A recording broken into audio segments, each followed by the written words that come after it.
This is the Marvel Masterworks vidcast, True Believers, where we cover all of the adventures in the Marvel Universe. From the wanderings of the Green Goliath, to the chaotic offices of the Daily Bugle, to the grim alleyways of Hell's Kitchen, and to the top of Avengers Tower.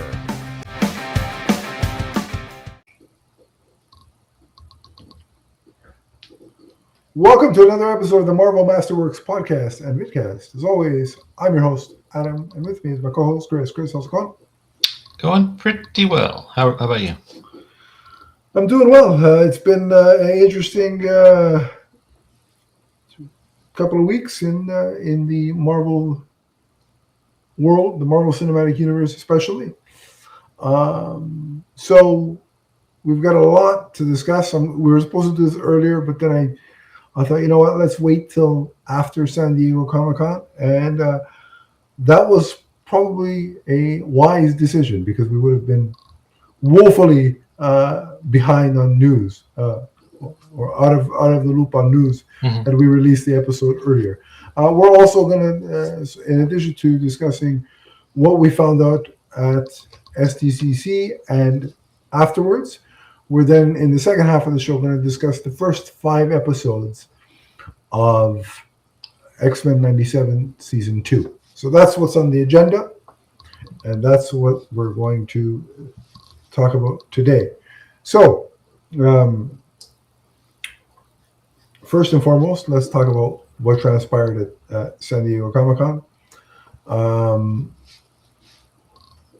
Obviously, we got a big cast sort of celebration, I guess you can call it, of a lot of the players in Avengers Doomsday. They brought out RDJ, they brought out Chris Evans, they brought out Simu Lao as Shang-Chi. They brought out David Harbour. I think they brought out the Wakandan cast too. They brought out the Wakandans. They brought Haley Atwell. Yeah, Haley Atwell. And then on the X-Men side, we had James Marsden was there. Marsden. We had Rebecca Romaine was Rebecca there. Romaine, yes. I think that was it. And they put, this was an interesting bit of kind of nod to the comics. They put I can't remember his name, but the Namor actor. I do not. Yeah, I don't. I know his face. I cannot remember his name. They put him with the X-Men on He's the a mutant. stage with the X-Men. Yeah, exactly. And then also Kelsey Grammer was there as well. Oh, was he? Okay, I forgot. Kelsey Grammer doesn't look like Kelsey Grammer anymore, so I think I forget that it's him.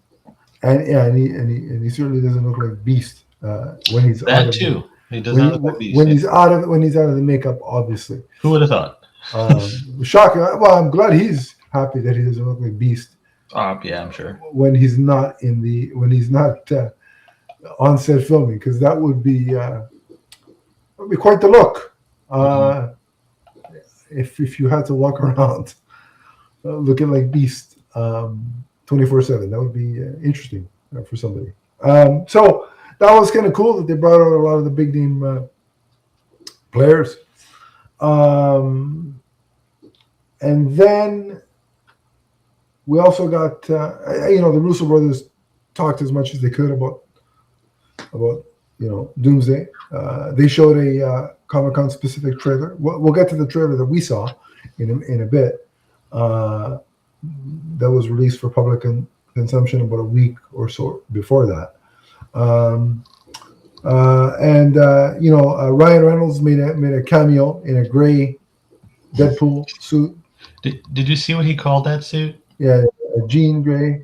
Yeah, I thought that was funny. Yeah, that's somewhat appropriate for what we're going to talk about in a bit. A bit. And he was making a joke about. He made a joke about this. It seemed like a very expensive way to, announce a movie. And then he's like, when the shooting started, they were playing around with it. We're already done.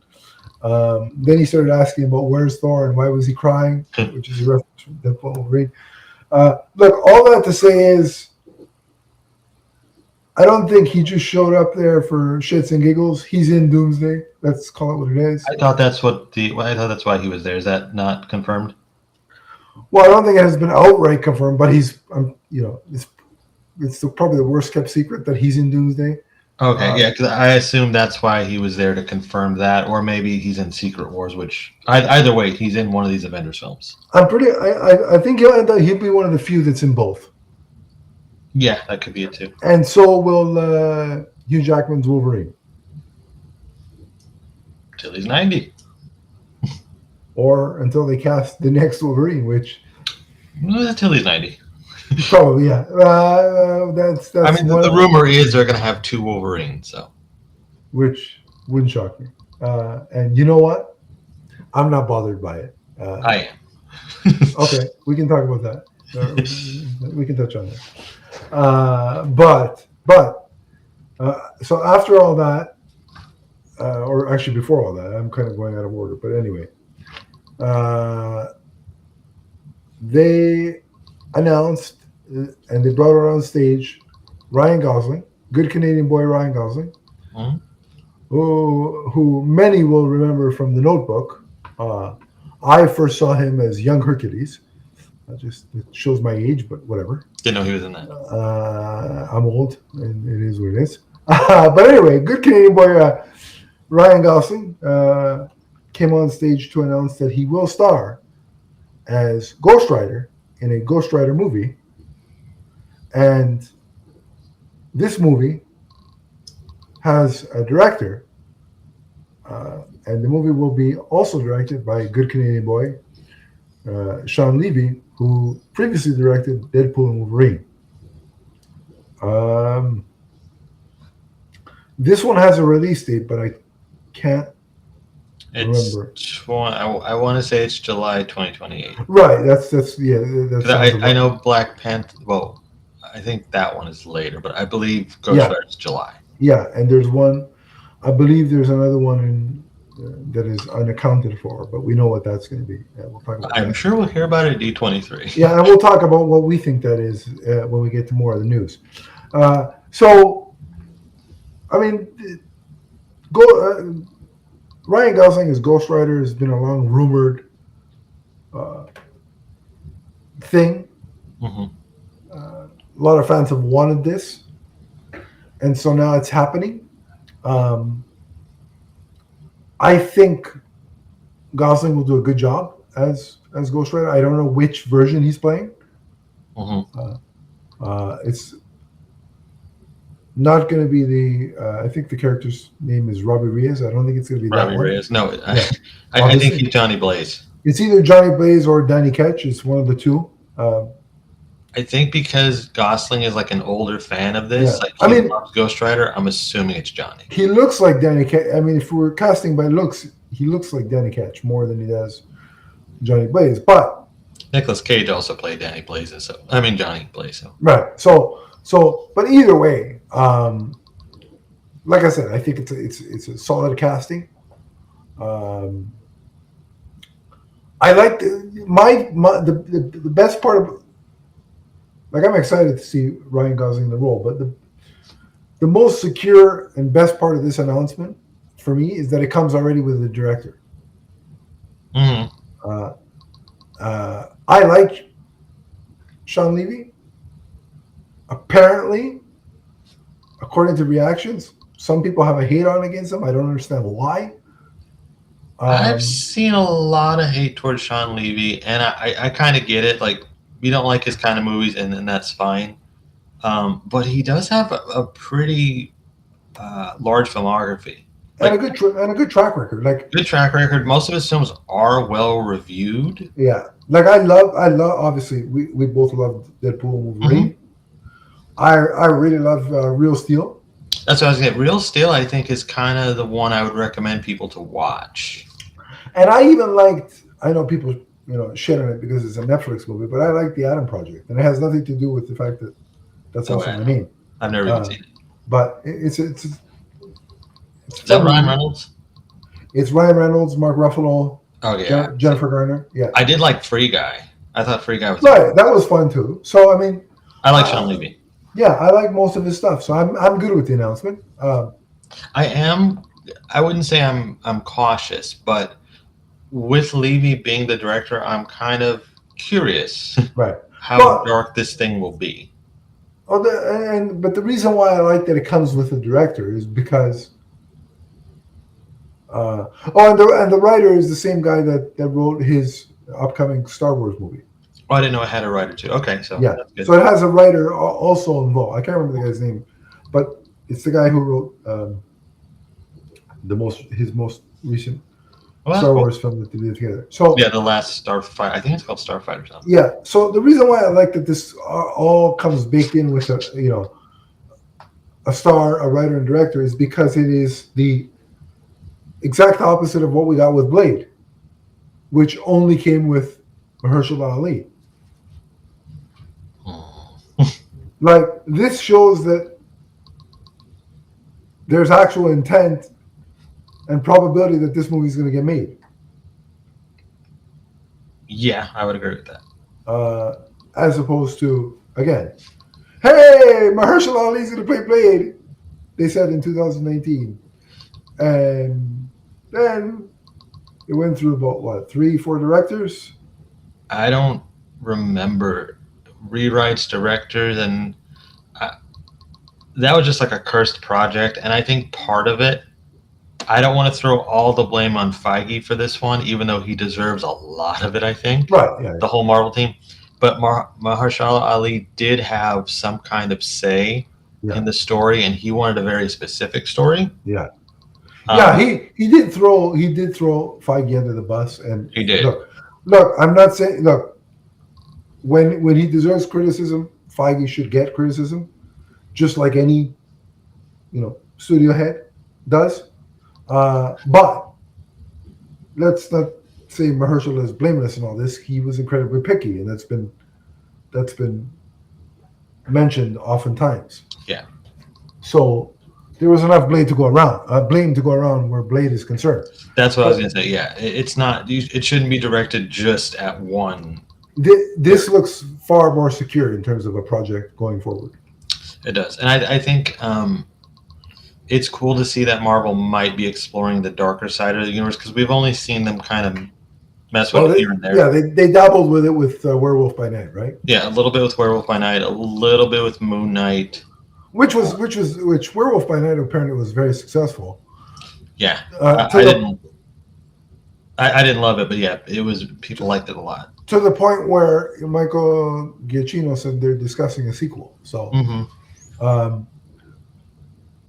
so my question is a couple things. There's the oft-rumored Midnight Suns, which Ghost Rider is a part of. If you had the opportunity, would you introduce, whether it be as antagonists or what have you, Moon Knight and Blade into this at some point? Like, would you use Ghost Rider as the vehicle to kind of? I think Ghost Rider is a really good in for those characters, but I think it'd be down the line. We really have to see how Ghost Rider does, and hypothetically, I think it'll do well. I think you could build to Midnight Suns. Here's why I say you might want to consider introducing those two characters in Ghost Rider, because Ghost Rider has been done twice. Yeah. Before. I had no problem with either of those movies. They weren't the best. They weren't the worst. But neither were successful. Did you happen to watch Agents of S.H.I.E.L.D., the Ghost Rider episodes? I did. Okay. I use that more as the basis of what the MCU is capable of when it comes to Ghost Rider. Absolutely. And if you judge it by that, I think we're going to be just fine. I think we are, but my concern is not, can the MCU do Ghost Rider? That's not my issue at all. I think they can, 100%. My concern with the characters, general audiences have been exposed to it twice. Yeah, no, I get what you mean. So add the extra 2 for some flavor. But I think general audiences rejected him twice. Forget about Agents of S.H.I.E.L.D. On average, how many people watch that, right? 10. Right. Oh, there you go. So the general audiences know Ghost Rider from the 2 Nicolas Cage movies. Yeah. That virtually nobody showed up to watch. So the reason I'm saying maybe introduce, Blade would be the bigger of the 2 names, right? To the general audience. Yeah, probably. Yeah. So as a way for the general audience to say, "Oh, okay, this is interesting," right? That's why I'm saying it might be an opportune time to do that, just because Ghost Rider has had 2 kicks at the can, and it didn't knock over the can, so barely moved the can. So this is probably the last shot he's got. Most likely, I would say what's going to set this one apart, though, just from the onset, is Gosling. Gosling. Love Ryan Gosling. I do too. I love Ryan. Right. He's great. When he got this role, I was really excited for him. But yeah, maybe adding the extra 2 wouldn't hurt. But I also think they really need to get Ghost Rider right. They do. And I think those 2 could end up as distractions. Now, if you want to do a post-credit scene, go for it. Yeah, or something. Yeah. Yeah, but I think within the movie's runtime, I wouldn't do it. Also, it might be packed anyway because you got Ghost Rider. I think they confirmed Mephisto's return. He's rumored. He's not confirmed. Okay, I thought it was confirmed. Yeah. He'll probably be in it though because that kind of goes hand in hand with Ghost Rider. I mean, it would make sense. Yeah, you'll have him. You'll have a villain or villains. They're going to cast the female lead soon. I've already. People have been making the joke, get Eva Mendes back, which I think. I wouldn't say no to it. Yeah, I think it's kind of funny. But and besides, Eva Mendes on the list. Yeah, you know what's coming. That will not be the last appearance of the pen, by the way. So. I'm excited by the announcement. I'm intrigued. I like Ghost Rider as a character. Mm-hmm. Let's hope the combination of Gosling and Levy can get the general audience at large on board with the character as well. Mm-hmm. Because if he does, if they can get that going, then there's renewed hope for, again, Midnight Suns and by extension Blade and Moon Knight. Mm-hmm. Right? And by the way, if and when we do get a Midnight Suns or another Blade, the recast button is going to be pushed because Mahershala Ali basically said he's done. Yes. And at his age, he should be done because you cannot have a 50-plus-year-old Blade. No, that's just not going to work. Walking around. So I'm just going to make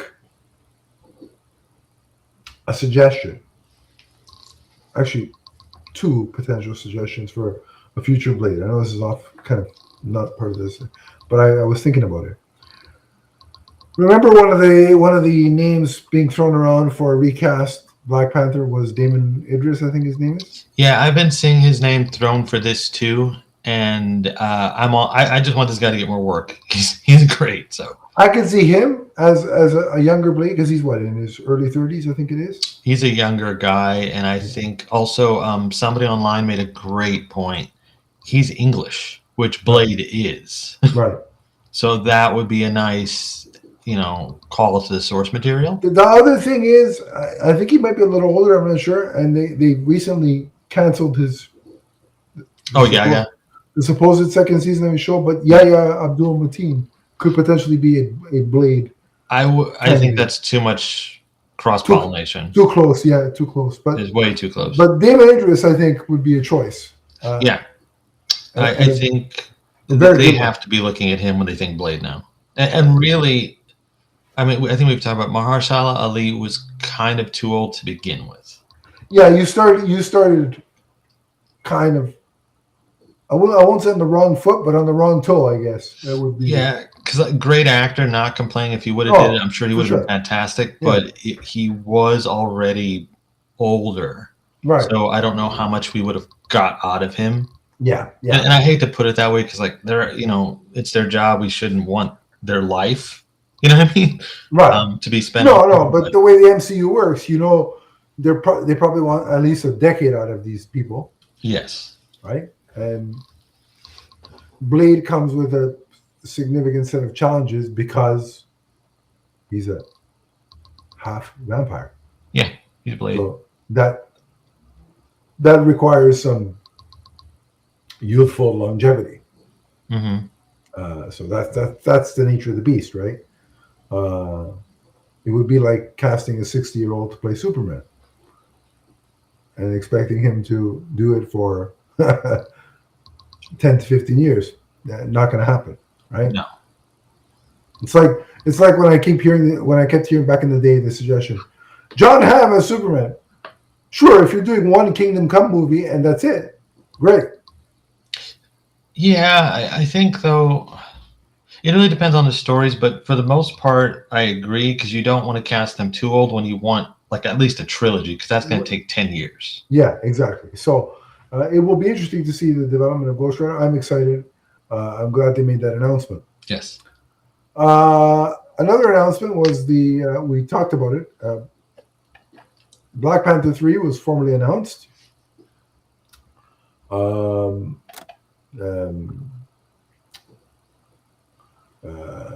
the name of the director?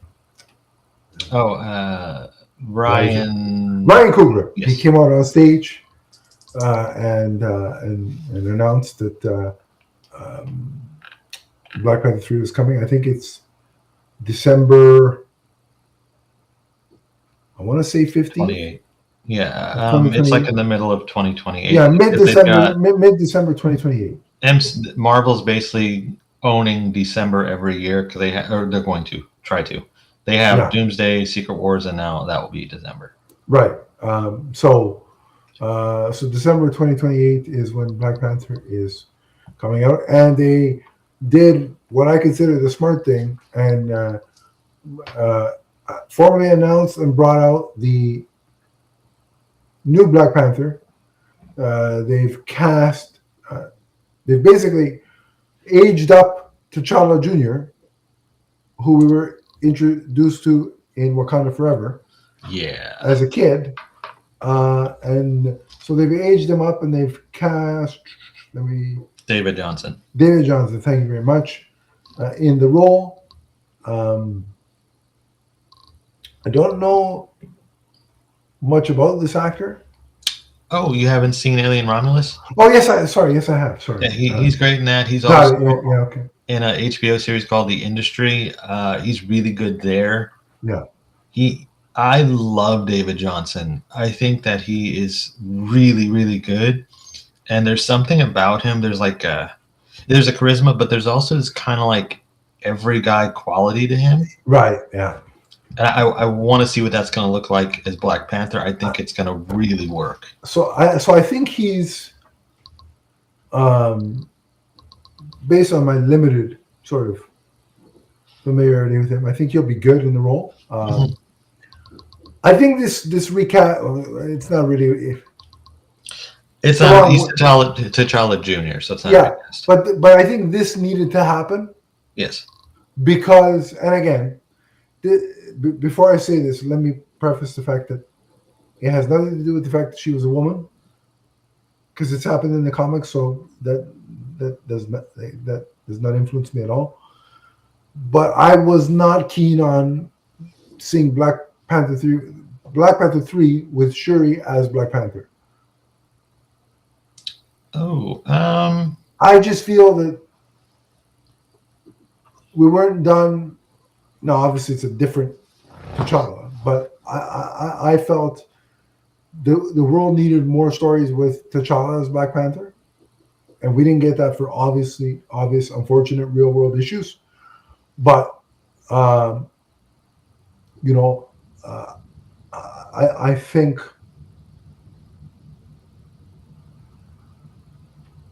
And I understand why they waited, but I think this is something that needed to happen. I would have done this for Black Panther too. So would I have, but certain people would have thought, oh, it's insensitive and blah blah blah blah. I don't think that it would have been, but everybody's opinion is gonna be different on that. I would have just But it's like recast that. Black Panther made such a mark. Mhm. When that movie came out, and unfortunately things happen, like the death of people, tragic deaths of people. But when you have a role like that, certain roles are bigger than one individual. Mhm. Um, so I was for a recast, much as you were for Black Panther 2. It would be like, can you imagine after Heath Ledger passed away, if Warner Brothers and DC said, okay, that's it, we're never touching the Joker again? And that's kind of the same thing here. And the thing about Black Panther that stood out to me, and maybe I'm on an island here with this one. I think the character meant so much to kids who Yes. saw themselves in Yes. T'Challa. To take him away like that, I wasn't really a fan. But I mean, they do give you Shuri, Which is fine. It's just, yeah, Shuri was great, or is great. She wasn't bad. She wasn't bad. But I think the story wasn't set up. In my opinion, there wasn't enough of a setup for her to really become that figure. Because they kind of just had to do it on the fly. Had they done, let's say, 3 movies with T'Challa as Black Panther, and then said, okay, we want to transition to Shuri, great, fine. I would have accepted that 100%. Yeah, I would have been fine with that. Or if we would have just had a movie, just a single movie that built this up, that would have been fine too. Yeah, exactly. So again, I'm looking forward to this one as well. This has not been confirmed by anybody, but the rumor is that he will make his appearance as T'Challa Jr. in Secret Wars. I would guess so, yeah. Secret Wars is going to have everybody in it. Oh, yeah. It's going to have... Anybody you've ever heard of, it will be in that movie. Everybody that's played a Marvel character before, you're up. Yep, it's time. Even if it's just cannon fodder to say goodbye to your universe. So, there's that. And that was basically it for the Comic-Con announcements. Yeah, Comic-Con was cool, but it was quick. But we did get the trailer to Doomsday teaser, and I thought it very effectively teased Avengers Doomsday. Mm-hmm. That's the job of a teaser. I thought in the limited screen time and the usage of Thor's narration, I thought they built up Doom as a formidable threat. Yeah, I agree with that. I think Doom looks threatening. I think that the voice of Robert Downey Jr. sounds good. Yes, yeah, it does. I think he sounds what I sort of expect Doom. He doesn't sound like Tony Stark, which is the plus. Doesn't sound like Tony Stark. Doesn't sound like Robert Downey Jr. He sounds different enough. Yeah, and I think the design goes a long way for this version of Doom. Oh, he looks great. I think that the design kind of carries it in a way, if that makes sense. Yeah. Because he looks imposing. Yeah, he definitely does. Like the shot where he's just standing there across from Thor. That's a good shot. And then when Thor leaps forward at him with the axe, and he just stops him with like 2 fingers. Yeah, that's a shot. Okay, this is going to be problematic. I also, it was a cool moment seeing the Wakandans shake hands with the Fantastic Four, given the fact that Black Panther and Wakanda debuted in an issue of Fantastic Four. Ah, that's neat. I didn't know that. So that was a nice little nod to the comics. And then, the highlight for me was seeing the couple of X-Men characters that we did. And, obviously seeing, again, Professor X and Magneto. You see another shot of Scott walking towards something, ready to use the visor, and he looks great in the comic accurate Jim Lee costume. And then seeing Mystique. Finally wearing clothes. Like, why did it take right. this? Not that I minded the naked look at all. I actually hate the naked look. Rebecca Romaine, on the list. But yeah, wearing clothes in a comic accurate look. I loved it. Yeah, I never liked the naked look, so to see her in the comic accurate dress, or I don't think it's a dress, it's probably some kind of suit. And we know she prefers that outfit, obviously. I'm sure. It looks great. I think, though, like seeing Cyclops is cool too, but the two standouts as far as X-Men go was seeing Mystique and seeing Gambit again. Yeah, Gambit versus Shang-Chi was pretty. He's going to make a name for himself. Yeah, absolutely. Finally, before his universe gets, Oh, he's dying. Everybody in this trailer is dead. Every X-Men from the Fox universe except for Wolverine is gone. And pour one out for them. They're dead. Yeah. X-Men. Wolverine and Deadpool are the only two that are making it out alive. But yeah, seeing Gambit was cool. Mm-hmm. I like this trailer, and look, I know there's a lot of people that are still complaining about bringing back Chris Evans and bringing back Robert Downey Jr. is just nostalgia, bait. And look, there's a part of that could be true. Mm-hmm. However, hear me out on this. I'm not going to complain about that. You know why? Because I was one of the people that when The Flash was being made and they brought back Michael Keaton as Batman, I was excited for it. You know what's funny about that? Was the whole. Yeah, I'll let you go in a second. That was one of the hooks that got me into The Flash, because Ezra Miller certainly wasn't it.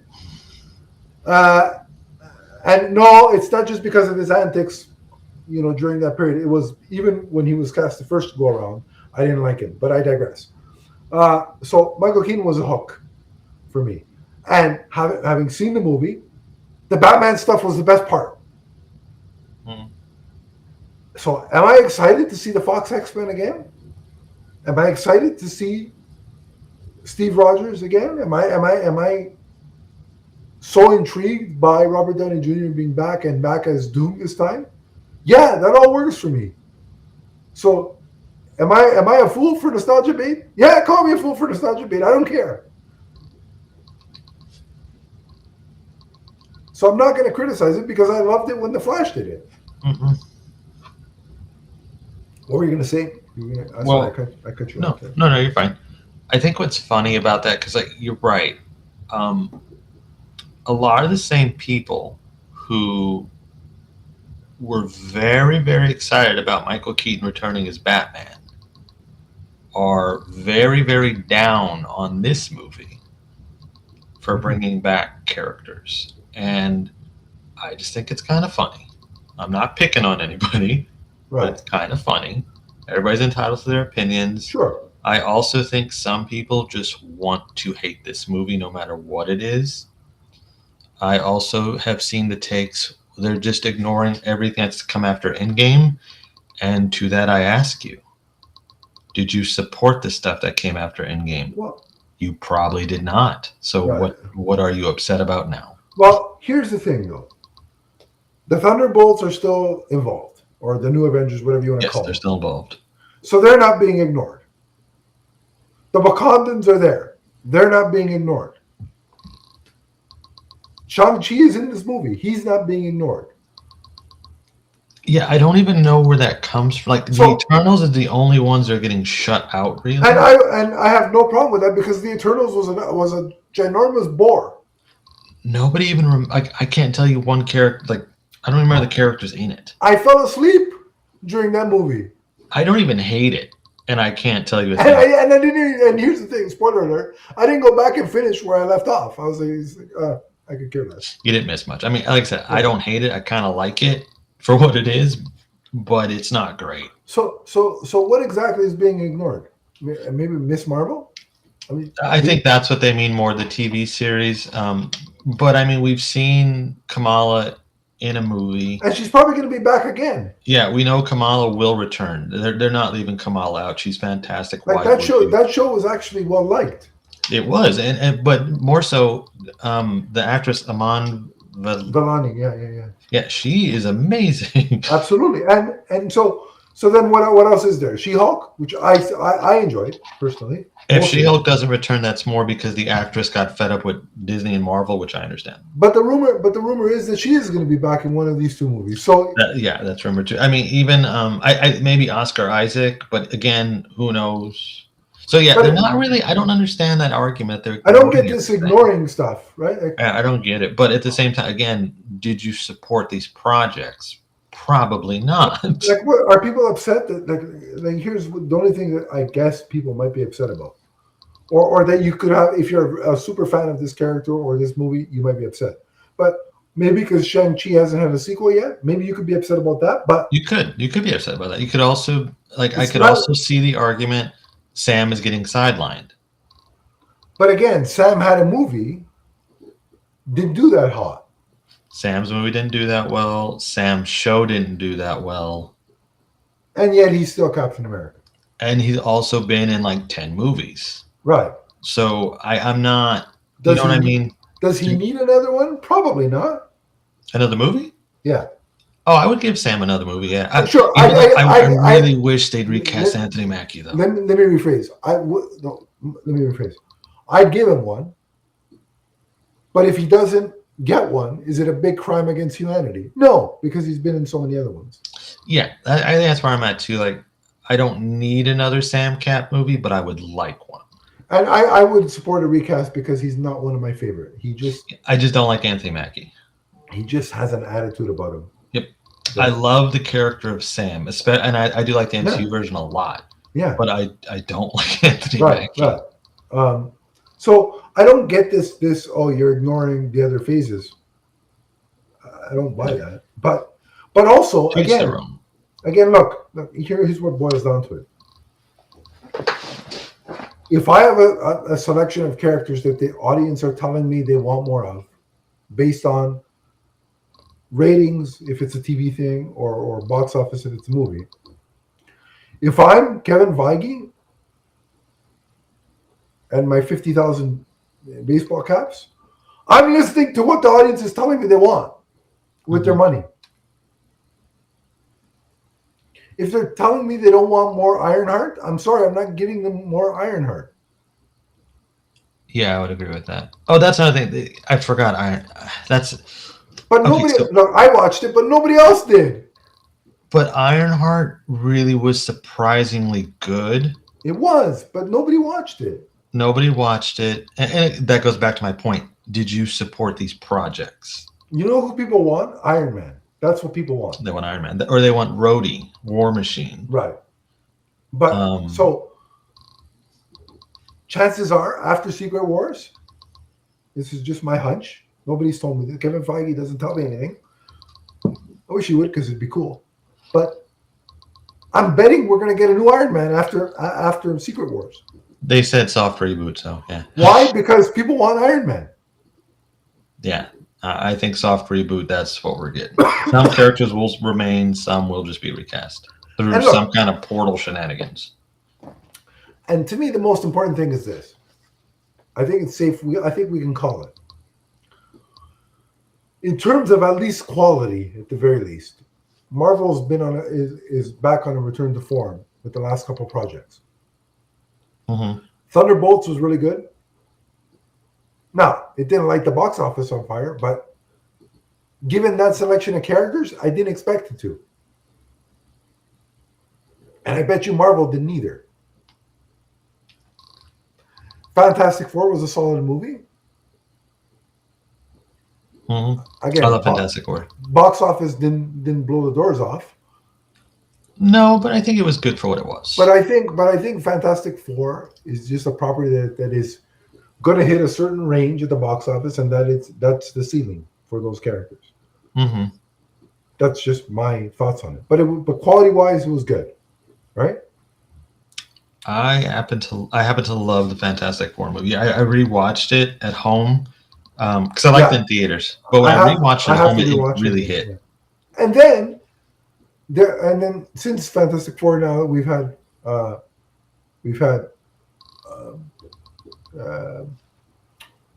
New Day. That's the latest one, right? Mm-hmm. So, and quality-wise, we'll get to that a bit of that in a second. Well, this will be a nice segue. Quality-wise, that's a huge win for Marvel Studios. Yeah, I agree. So they've got, and also Deadpool and Wolverine. So they've got their last four films have been an upgrade in quality, right?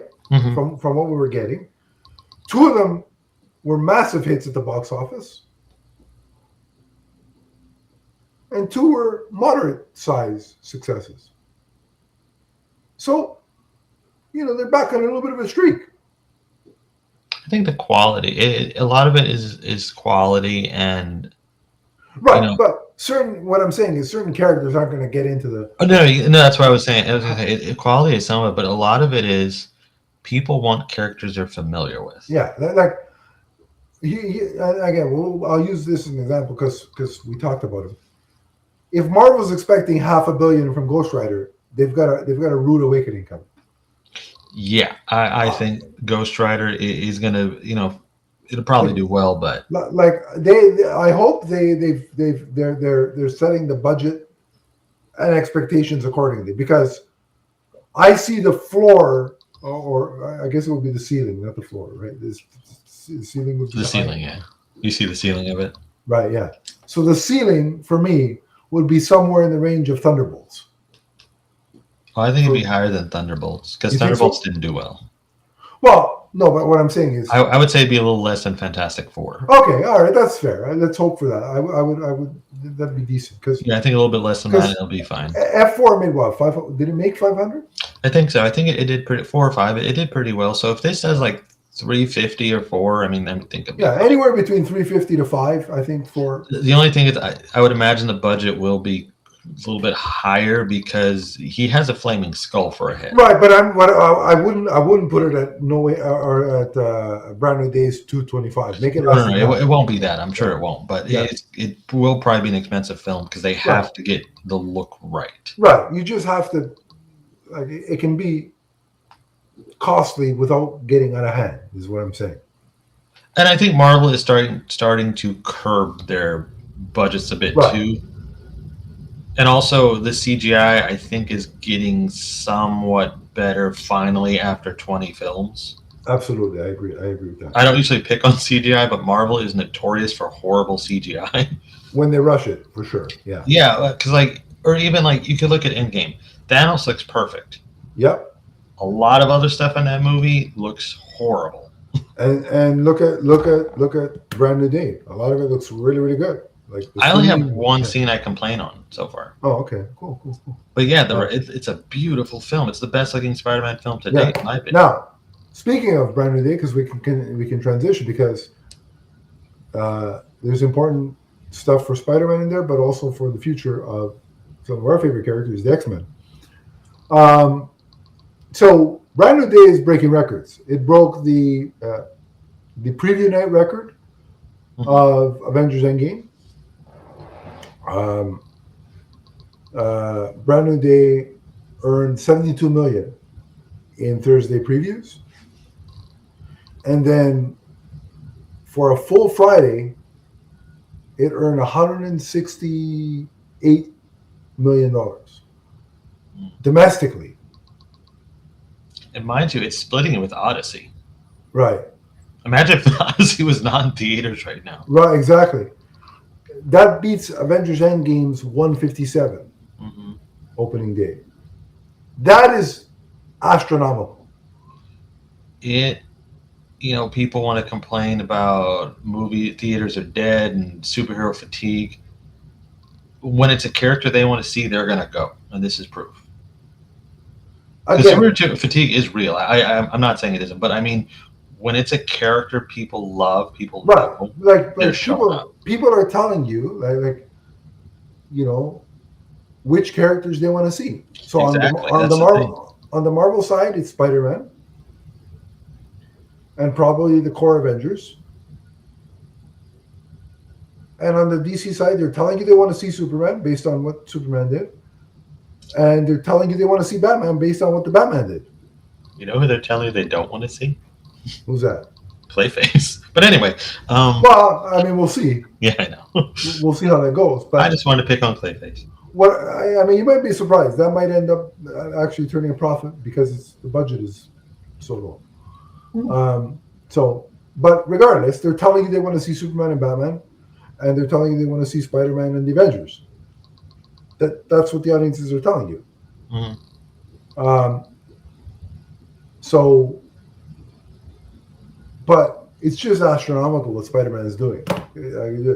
I didn't even have that on my bingo card. Like if you would have told me it's going to break Endgame's record, I would have said, I would have thought that either. Are you insane? Right? So that's great. The other thing that pertains to, and also I will say this, it is probably, I mean, this won't be our Spider-Man review, but I'll just say this and then the review will come later. But it is probably my favorite Tom Holland Spider-Man movie. Easy. This movie. I'm thinking. I have a lot of thoughts about Spider-Man Brand New Day, and they're all positive. Yeah. But I still haven't figured out where I put it yet with the rest of them. Okay. I do think it is the best Tom Holland. I know we don't want to go too deep into this, but I feel like it is the most capable Tom Holland story we've seen. Right. Yeah, it's his best performance as well. Not that he's been bad. Not that he's been bad in any of the. Yeah. He had the most to do here, and he did it. It's kind of funny. Have you seen people picking on him for the Odyssey? No, I haven't. They say he's like the weakest link in the cast. Okay. I don't really agree with that. I think he's fine, but I do think he's better here than he is in the Odyssey. Yeah, I mean, but this is like a. It's all on his shoulders, and he does it. Right. Exactly. He has to be the driving force of this one. Whereas the Odyssey, he's insulated with other people, right? So, so that's great with the box office record. I love the film, which we'll get into one day on our full Spider-Man spoiler review. But Brand New Day laid the groundwork and opened the door for the MCU X-Men. And that is because the worst kept secret in Hollywood was confirmed in that Sadie Sink is our new Jean Grey. Mm-hmm. I thought she was fantastic in Brand New Day.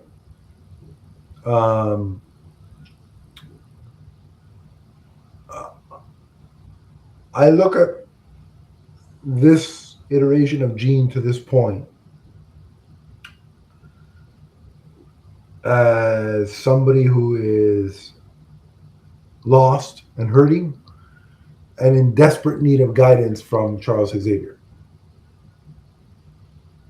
This is not a Jean that we're used to. I mean, we've seen her angry before in other iterations, and that leads to the Phoenix, right? And Lord knows I don't want to see that anytime soon, right away. No. But the way she behaves in this film, you could see Charles taking her under his wing and guiding her, and also possibly wanting to suppress that kind of behavior to prevent, something like Phoenix from happening. So I'm going to have fun watching her grow into the Jean of the comics and the cartoon that we're more familiar with. Mm-hmm.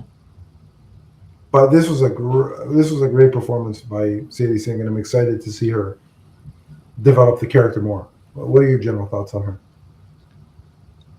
I like that she's different, and I like that we're meeting her at a stage we haven't really seen before. for on film. Yeah. Because it would have been easy just to give us a controlled, fully formed kind of Jean already, and that this is not that. I like that she's lost. I like that she has a neat, like, there's a reason for her to go to Xavier School with this one. Yeah. She wasn't cherry picked. I like that. I think Sadie Sink is really good in it. I like the way they display her powers. Yes. I thought that was impressive. I like that she's so powerful already, and they're not going to shy away from it. Agreed. Yeah, no, I don't really have anything negative to say about her at all. And I going into it, I was a little worried or concerned maybe. Not because the quality of Sadie Sink, but I think I keep looking at it from more of a overarching X-Men thing. Like, how old is she supposed to be? Because to me, Sadie Sink looks like she's very young in most things. I'm still kind of concerned about it now, but I think that she was really, really good. And I mean, she's actually mid-20s, right? She is. Okay. Yeah, no, she is she is over 18, of course, and stuff. And she looks it when she's not in a movie. Right. But I'm just curious, how old do they want this Jean to be right now? Right. But that aside, like the overarching X-Men, like how is this going to fit with other stuff? I really like the performance. I like her as Jean. I'm glad we have a new Jean with a very capable actress. And that's not all, because on opening day of Brand New Day, I sat in the theater, I watched the movie, I was all hyped up for Jean Grey. I was ready to message you and say, okay, she's finally, it's confirmed, no doubt about it. So before I texted Chris, I'm scrolling, online, and what do I see? An announcement that Australian actress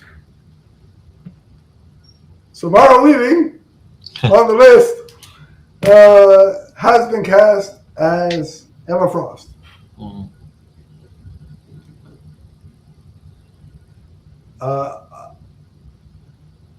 Forget about the fact that she looks like she stepped off the page. Yeah.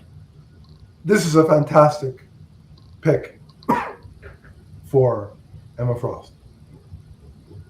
I don't know, and also, just as a side note, I don't know what's going on with the water in Australia, but her and Margot Robbie got the market cornered on. They said Margot I'm moving Robbie to Australia, folks. That's what some of the rumors beforehand said they wanted Margot Robbie. Right. Well, so it's interesting they got Samara Weaving. They look so much alike. Right. Yeah. So, I have no notes about this announcement. It's perfect casting. What do you think, Greg? Oh, I agree. So I am a big fan of Samara Weaving. I think that she's one of the best actresses out there right now. Yeah. If you've seen her in like the Ready or Not film, she's really charismatic and fun. Right. She did that horror movie with Netflix. I think it was called The Babysitter. That was cool. She was in another movie this year called, I always get it confused. It's either Caroline or Carolina. I keep confusing it. She's really great in that. Like, if you've never seen her in a movie, check that out.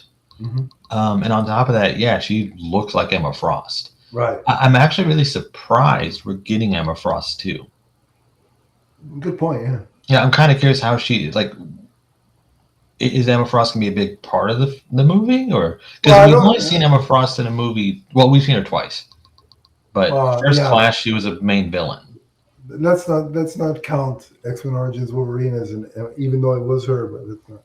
I don't remember if they even called her Emma, but right. Just like saying we had 4 Jubilees, because we kind of have. Right. But I don't think you cast somebody of the caliber of Samara Weaving if she's not going to play an important part. Right? Yeah, I think so too. I can't wait to see her though, because that really, when you talk perfect casting, this is going to be one of them. I mean, it's right up there. Yeah. Excellent actress, and she looks like the character. It's a win-win. Scott Summers, you are a lucky bastard. That's all I'm going to say. Have you seen the rumors for Scott? I have seen there's a couple of names. There's 2. One guy is like 24 and the other guy is like 32. Yeah, Cooper Hoffman. I'm going to say it here. I'm not a casting director. I realize that. I don't understand this one. Is that the 32-year-old, I think? I'm not sure what his age is. I'm pretty sure he's from The Long Walk. I'm pretty sure he's the 32-year-old. I'm pretty sure. Drew Starkey, I think, is the other guy. He looks like he's older, but I don't know. He's, I think, the 24-year-old. I think I could be getting. He's 20. Okay, that's not like going back to the Sadie Sink thing. So basically, one is as old as Sadie Sink. The other one is as old as Samara Weaving. And one of them looks much older than they actually are. Then. Okay. So I'm not a casting director. I'm going to wait and see, but I do have a hope it's not one of them. I mean, look, my stance is always they got chosen for a reason. Let's see it before we. Exactly. I can't say, I'm not going to see it. No, I'm going to see it. Of course we're going to see it. We're X-Men fans. Of course we're going to see it. Yeah, I'm going to hope for the best, of course. That statement is anybody that says that on any film is nonsense. If you're a fan of the thing, you're going to watch it. Yeah, you're not. Even if you watch it with one eye closed.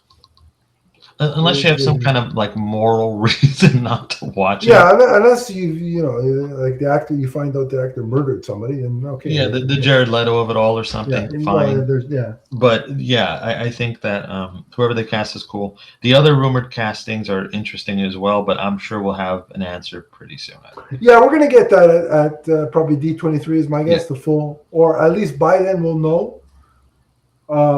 So we'll do another episode when all the castings are finalized and talk about that. But 2 for 2 though so far. Yeah, we have 2 right now, and we're in a good place. So now that we've talked about the live action X-Men or what we know of them so far, we're going to take a quick break and go through the first 5 episodes of X-Men 97 season 2. We will be right back. Stay tuned.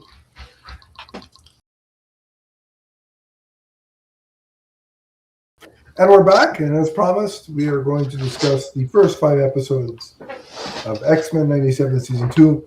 Of course, we're going to do them in broad strokes as an overall picture of the story, because they all sort of bleed together, so that's how we're going to cover them. Chris, take it away. Give me some of your thoughts on the first 5 episodes. What are you liking? What do you... I want to start with positives. Sure. Because I think that's what the majority of my thoughts are. Yeah. I love that there's not a dip in quality here. If you love the first season, you'll love this season. Yeah. I really loved the past stuff with Magneto and all. And, 100%. Yeah. And Nur. That's where we're going to call him because I think it's just fun. Yeah. I love that stuff. Yeah. I think I could take a whole season of that. 100%. That was so good. I'm enjoying that part. I like that they're spending more time with characters. That's really cool. Mm-hmm. I also like that they're not sacrificing the team dynamic except for the one episode, which we'll get to. I love seeing Polaris. I'm a big Polaris fan. Yeah, it's nice to have her in the mix. Yeah, I feel like Wanda gets all the attention because it's Wanda. I get it. It's fine. But Polaris is really cool, and she is her father's daughter. Definitely. Yeah. So it's nice to see her. I love the X Factor episode with the opening. That was pretty cool. Yeah, I wasn't cool. Expecting that. No, that was a neat surprise. I pretty much just have all positives except for a couple of things, and I think we'll get to that maybe after positives. Okay. Yeah, I mean, you and I are definitely loving all of the same things regarding the season so far. I really love the fact that, you know, the X-Men that have been sent in the past to try and stop the ascension of the creation and ascension of Apocalypse have kind of inadvertently caused it. Mm-hmm. You know, and that is Magneto, and Magneto is sort of like, well, you know, he's trying to convince him to, you know, to take control of, you know, being a mutant and you know, you sort of embrace your power and all that stuff, right? And Charles is kind of trying to do the opposite, because if he does that, he's afraid he's going to become Apocalypse. Mm-hmm. So it's even when he's trying to do the right thing, Magneto is kind of being counterproductive to the actual plan. So the fact that they're at Just odds, Magneto things. it's like the respect and friendship that him and Charles has is amazing, but it's always undercut by Magneto. In his mind, he has the best intentions, but it just ends up causing the wrong thing to happen, and it's just fun to watch play out. Mm-hmm. I was not expecting what happened in episode 4. No. Because once Nerve finds out that, hey, these guys are from the past, and they're trying to stop me from becoming what I'm supposed to become, he ends up becoming that thing. He becoming Apocalypse, and ends up seemingly killing Magneto. Oh, I don't think seemingly. I think he's. Well, I mean, it is a comic book show, so you never. Yeah. You're right. I just mean like that. Yeah. I'm leaving the door open that Magneto could somehow return. Oh, he will. Yeah. but that was a gut-wrenching emotional scene. As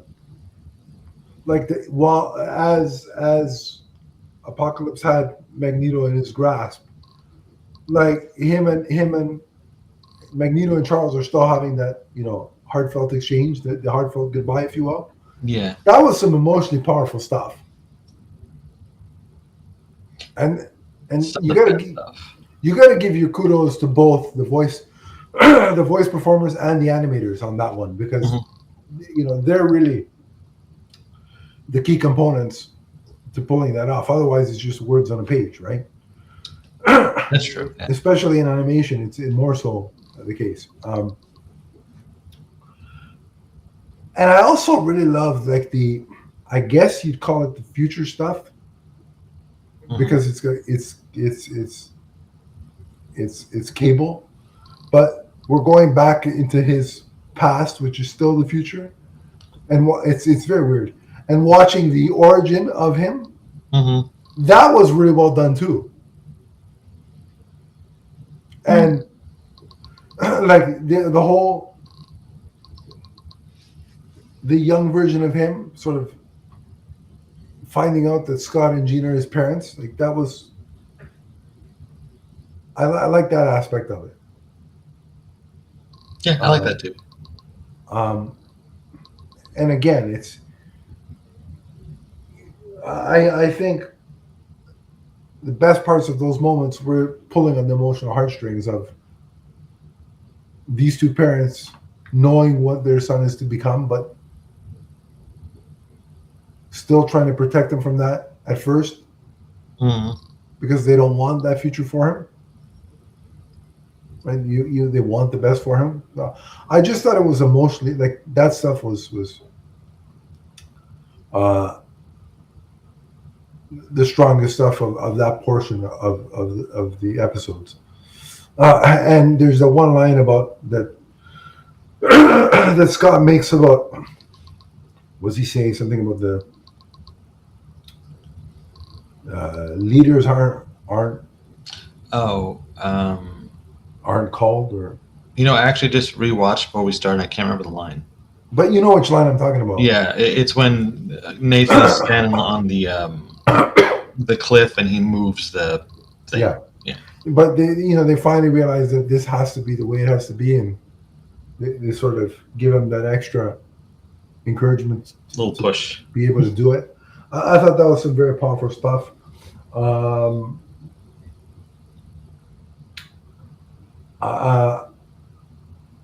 I liked like I said, which kind of led it all led into him recruiting, his team, right? And it gave us the X-Force stuff, which like seeing present day and like X-Force having to fill the void left by the missing X-Men, and what that looks like is interesting, because they operate on very different motives and sort of instruction than the X-Men do.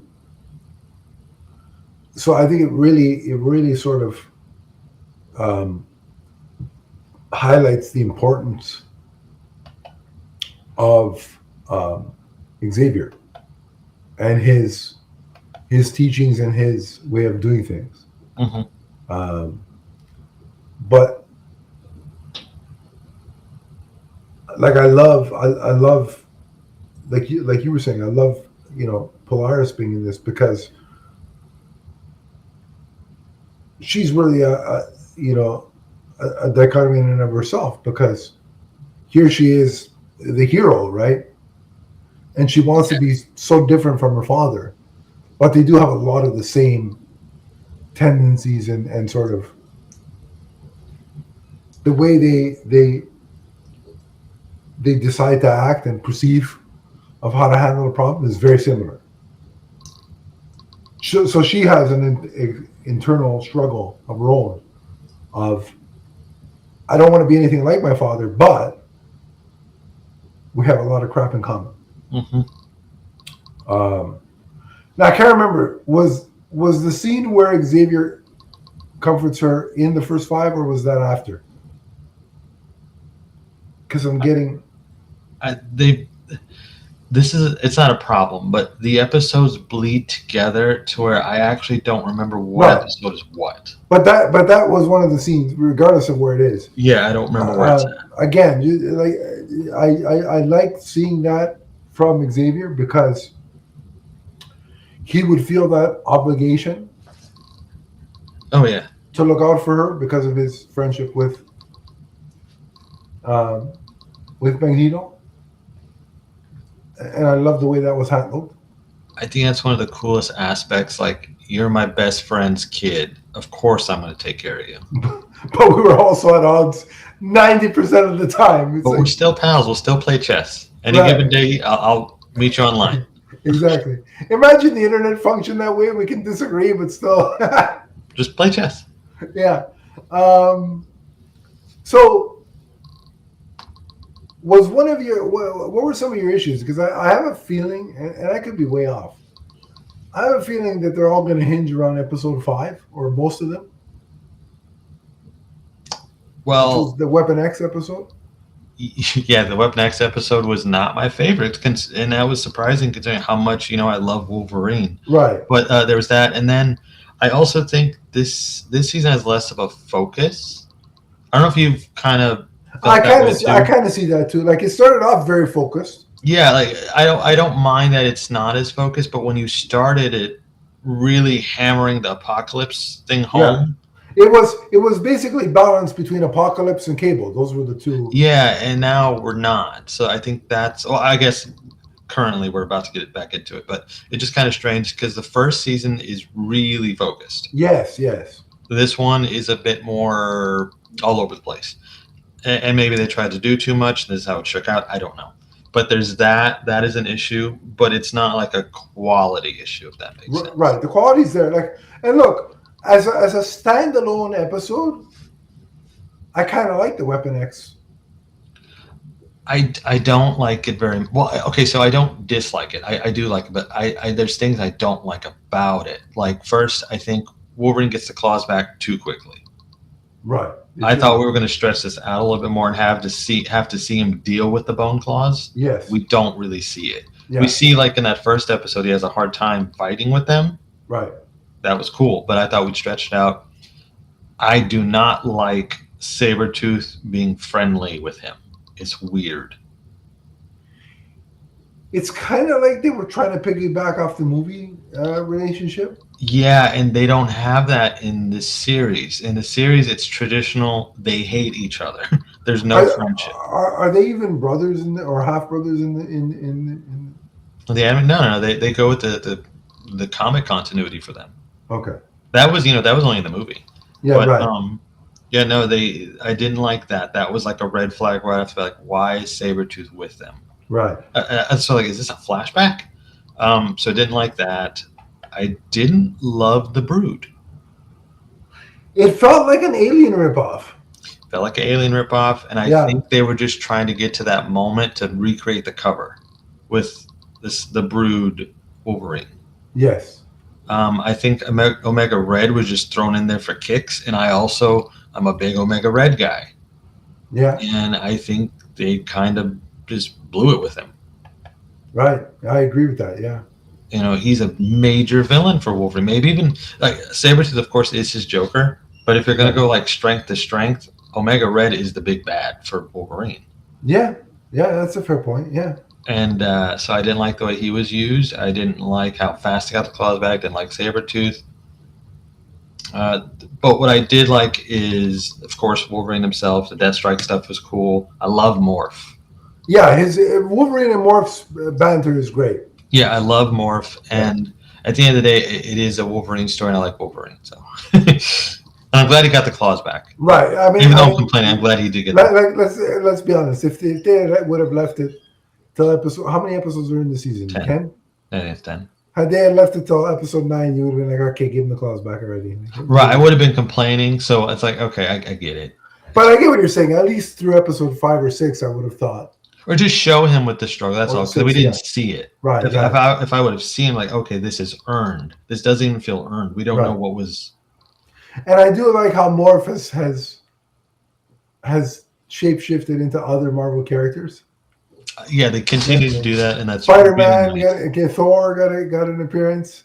I did like how he drew the Brood infected Wolverine out by transforming into Cyclops and taunting him about Jean. That was clever. I'm like, okay, I like that aspect of it. Yeah, I like that aspect too. And I did like to set up the Weapon X episode, the cameo at the end of 4 by Captain America. That was also oddly placed, but yeah, it was cool. But because they've never done post-credit scenes before, so I'm like, oh. And now, ever since that episode aired, I'm like, well, is there another post? Like every episode, I'm waiting for it. Like, okay, is there? I was shutting the episode off, and I said, oh, wait a minute. Right, yeah. And then I'm like, oh, is there going to be one after every episode? There's not, but now I'm waiting to check. I saw some people online, and I didn't catch this myself. I don't know if this was actually a thing, but they mentioned that Wolverine was like hunched over more in the season before the claws because, of course, the adamantium is what keeps him upright and everything. Yeah. And I didn't notice that. Maybe it's there. Maybe it's just fans kind of finding what they want to find, which is cool. I'm not against it. Yeah. No, either way, it works. Either way. Now, one of the things I want to get your opinion on. I still don't know that they've dealt with Rogue's grief fully yet. Wait, no. And I expected that to be a focus, but it hasn't really been. I think that's coming. I agree. I'm just surprised it hasn't been dealt with at all yet, really. Well, that goes to the season being so busy because you have 2 X-Men teams, past, present. You have what was going on in the present. You have X Factor. You have that other team, which I can't remember the name of them right now. Yeah, not X-Force. X-Force, that's right. So, yeah, there you go. You have X-Force, X Factor. You have X-Corp now. Yeah. There's so much in this season that I think maybe the Rogue stuff is getting the short end of the stick, but I also think it's about to kick up with what we just saw. That's almost where you wish we had more than 10 episodes a season. Yeah, or like if you're going to do the bottle episodes, choose wisely. Right.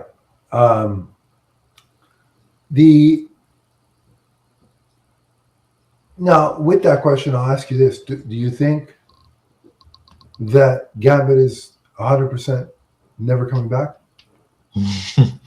I think we know the answer to that, sir. I'm going to say no. No, Gambit's on his way. He's on his way.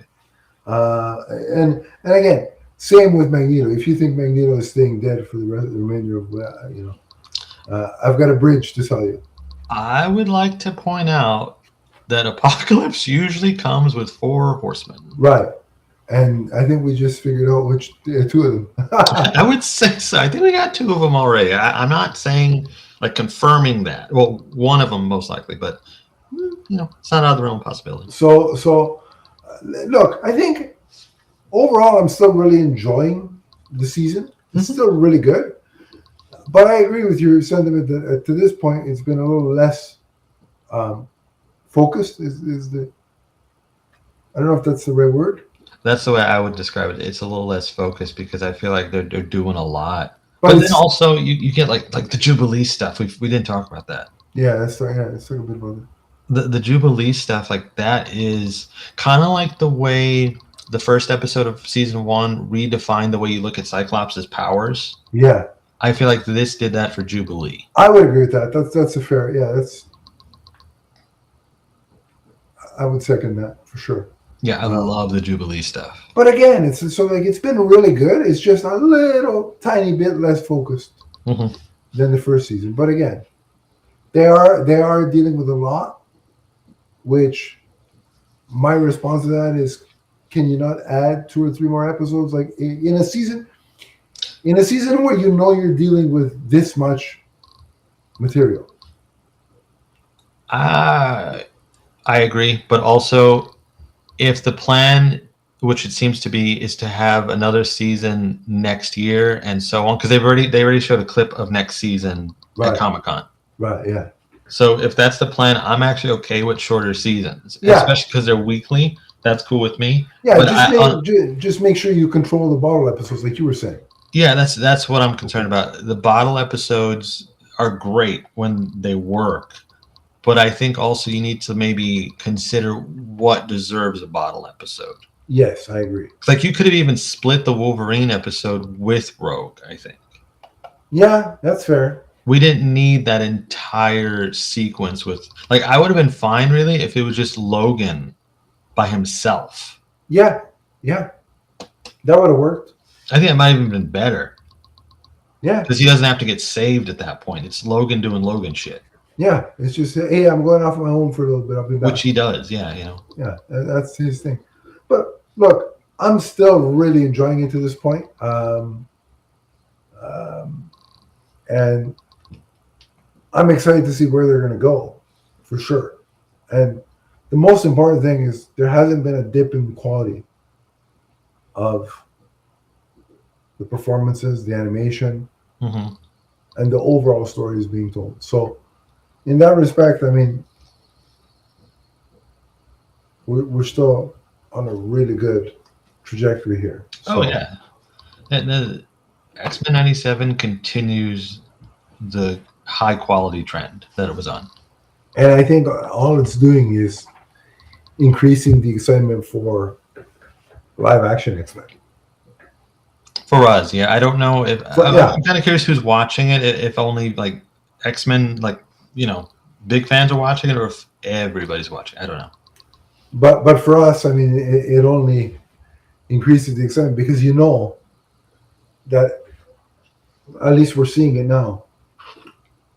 Under the watchful eye of Marvel Studios, that the actors that portray these characters in live action are going to get comic accurate looks and costumes from the get-go. So, I mean, and we're already getting proof of concept kind of in Doomsday with Cyclops. I mean, you can't go once you show them there like that. You can't go back to Black leather and black leather. No, it'll be a difference. Like maybe they'll do the cowl. Ah, yeah, good point. Yeah, I could see them doing the cowl, or maybe they'll do the. I really like the Cyclops was right suit, the black and the red. Yeah, I just don't want the Grant Morrison suits. No, that's too similar. I mean, that's kind of what we had already. I wouldn't want to see those. Like I don't like those looks. I don't mind them, but I don't. I think my favorite set of suits on film have been those first class flight suits. Sure. Yeah. I love those suits. Sure. Yeah. And then I for example, like you were saying with Scott, you put him in the hood. Yeah, you do the cowl thing. That would be okay. The cowl on, yeah. There's ways to there's so many costumes to choose from. Beast, do not put Beast in the full like in a hood. Wasn't there early days he had a hood or something too as well? Or that's when he's still a human. Yeah, let's not do the cowl look for Beast. No, I want to see blue, furry, animal, beast. I also don't want him transforming, but that's a whole different story. So you're saying just once he's beast, that's it? Yeah, I agree. Yeah, I don't like if he can control the mutation, then he's not really that miserable. Like what's the problem? Which problem, bro? Yeah, I mean, Like the Thing is stuck as a rock. Yeah, he's guy's got problems. He's shit out of luck. Right, that guy has problems. You don't. It gives shitting bricks a new meaning in his case. But like Jean, we'll get her in a comic accurate costume. We've never had that at all. No. So that'd be something I'm looking forward to. Definitely looking forward to Emma Frost and the whole white get up. Let's go. The whole. That'd be cool. For Wolverine, here's my suggestion. Maybe they'll do the brown and yellow this time. I can't tell you how excited I would be if they do that one. No, because they've done the blue and yellow, so they might as well. I mean, well, they did, and it looked really good in the movie, and the action figure looks great too. But But if you've just seen Hugh in that, right? Oh, I don't care. Oh, I don't care either. But do you want to the new actor is still? Here's why I'm saying this: the new actor already has the pressure of. Here's the new Wolverine after 20 some odd years of fan favorite. Now here's the suit that everybody just saw. I know we're okay with it, but you and I are. I think that if you because as much as I do love the yellow suit in Deadpool and Wolverine, I think it could still be tweaked, of course. Yes. And I think if you do just the black and yellow tiger stripe, cut the blue out. Yeah. I think that would make it look different enough. Also, if you do the shoulder pads, I'm not saying like full on height with them. Yeah. But actually, have you seen the Wolverine, the game costume? Yes. Do that. I mean, definitely, yeah. I mean, I think that is, and that's also meant to look like a realistic version. So I think you do that and you're good to go. That's easy to translate. Good point. That's a very good point. Yeah, and that game is coming next month. So X-Men 97, all these casting announcements and everything. I am just X-Men hype right now. Yeah. Now, if only we could find a comic that could be an easy entry point, because they're still confusing as all get out. I've given up. But there is a new one. I don't know if you saw this. I think it's called. I might be way off here about the name, but I think it's called Maximum X-Men. That Midnight X-Men or something. No, not Midnight X-Men. Oh, not Midnight. Maximum X-Men. It's coming in. It's coming after Avengers Armageddon. Oh, that thing. Yes, I've heard of it. Wolverine's on the team. Bobby Drake, Iceman is on the team. Yeah, I've heard about it. I don't know. The reason I'm kind of hyped for that is because Tony Daniels is the artist, and I love Tony Daniels' art. Yeah, I like the Tony Daniels stuff. I'm looking at the team now. I mean, you got Psylocke. I think that's Psylocke. Yeah, it is. Looks like Havoc, I believe. Yeah. Yes. Storm, Colossus, Wolverine, Firestarter. Yeah, Wolverine, Bishop, Bobby. It's kind of like a ragtag bunch of X-Men. I might check that out though, because I really do like Tony Daniels' art. Yeah, that's a reason to read it. But I wish we can get back to a point where the comics are accessible. But Marvel in general is just not good with that. You know what I would almost do, and hear me out. This is just nobody listens to me, but what the hell? I'll shoot my own shot because it's my podcast. Because I'll do what I want. I'll say what I want on my damn podcast. How about that? Whether Marvel listens to me or not. Like, for example, here's a hypothetical example. They teased an incident on Staten Island with Punisher and Spider-Man, right? Mm-hmm. Can we not have a comic that explains that? I'd read it. I would read that too. Or do another Disney Plus special. Right, but I'm like, I think it'd be cool to have MCU adjacent comics. Yes, now that is something I'm surprised we don't have. Like, instead of forcing the line to kind of at least visually line up with what we're seeing in the movies, why don't you create a separate group of comics that are MCU adjacent that tell stories within the MCU featuring these characters? But they'll run into a problem with that because, like hypothetically, let's say they did an X-Men one. Well, right. If the X-Men MCU comic writer wants to do, I don't know, the Savage Land. Here's an idea. Why don't you pair the comic writer and the movie people together, have them converse, and you want a really cohesive universe, sir. Imagine getting them on the same page. I mean, it's not like it's a foreign concept. No, but you want something that's very cohesive, and I don't think we're at that point. I'm just saying it makes a lot of sense. But yeah, you're right. Like, here's what I'm asking for, and if I have to wait till 2028, so goddamn be it. When the new X-Men movie comes out, can I at least have a comic that is an X-Men #1 that is easily accessible for people to jump back in and read? I just want an Elseworlds book. Just give me Elseworlds with the X-Men, like a standard X-Men team. Yeah, like a traditional team. Just make an Elseworlds, a traditional X-Men world. Start from #1. Yes. And let me read it. You know what? Like, have you ever read Spider-Man Life Story? Yeah. Okay, do that, but with X-Men, and spread it out over X amount of issues. Yeah. That's all I'm asking. I just want to read X-Men. I just want to read, and I want to enjoy it and understand it without having to read 35 tie-ins. But I can't, because it's like, remember this new line? We thought, okay, this is going to be the cleanup. And you can't. They made it more messy. Krakoa's fingerprints are all over this thing. Why is it more messy? Explain to me why it's more messy.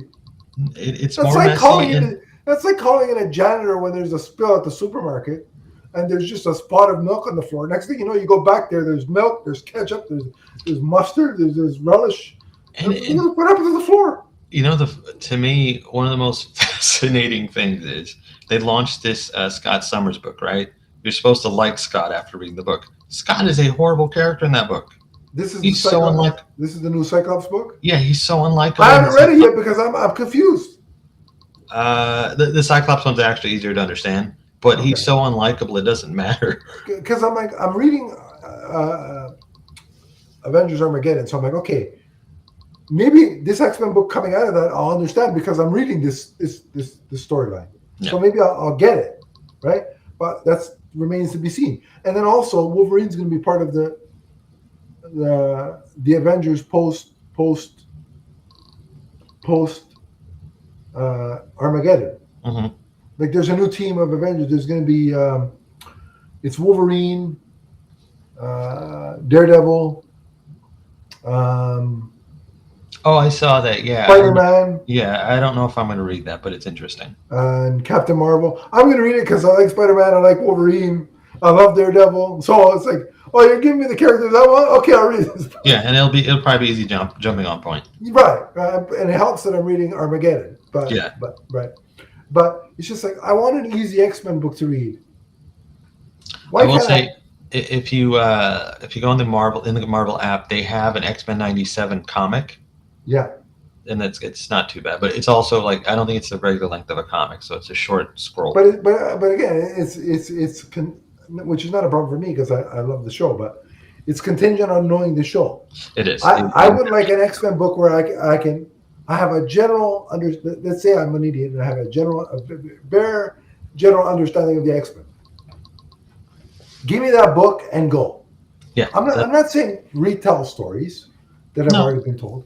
Tell new stories with a clean slate, If it's easier to retell the stories, though, that's why I mentioned Life Story. If it's easier just to retell the stories, that would be what I would look at. Sure. Because Life Story, it takes the pieces and it rearranges them. They did that with Spider-Man. Didn't they do that with Fantastic Four as well? They did. I think I actually want to read that one next because I have not. But they haven't done it with I think just those two characters, right? Yeah. Well, I think it's if I'm not mistaken, it's a Chip Zdarsky thing. So I think it's what it feels like. And he's doing the new Avengers book. So he's doing a bunch of different stuff. So I don't think he's got time for like a life story book. But yeah, I would definitely check out Spider-Man Life Story for an idea of like, okay, well, they could probably do this, and instead of containing it in 3 issues or whatever life stories, I can. Because you and I both know there's going to be a new X-Men #1 when the movie comes out. Guaranteed. So my ask is, since you're going to do one, can you make it accessible to read? That's all I'm asking. Yeah. Because I would love to be reading an X-Men book right now. I would too. Like the Spider-Man book has actually been good lately, which is nice. Armageddon is pretty interesting, 2 issues in. So it's like give me an easy to understand X-Men book. Like, I don't need to. I don't understand why it feels like I have to have some kind of college or university degree to remotely understand an X-Men book.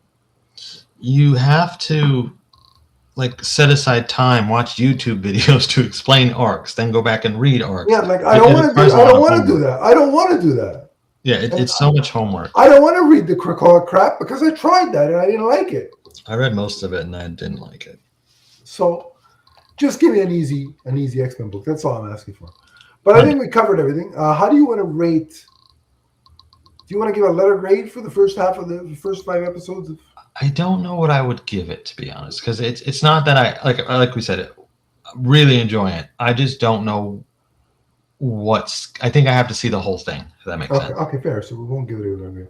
So we'll say it's really good, just a little bit unfocused at times. So that's how we'll.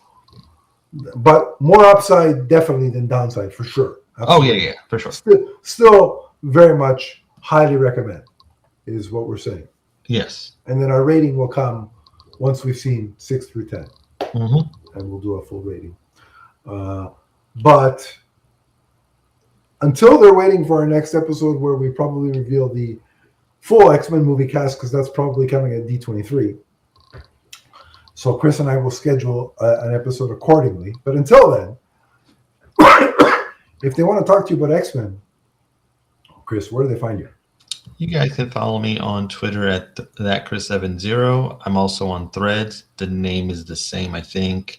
I do a bunch of different bullshit. You could find it all on my socials. Awesome.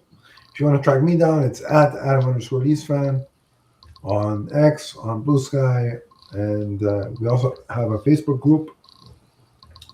If you want to join that, click the link below. I will add you and we can continue the conversation there. But until next time, X-Men 97 is forever. From the first X-Men team in the show to the last. So long, everybody.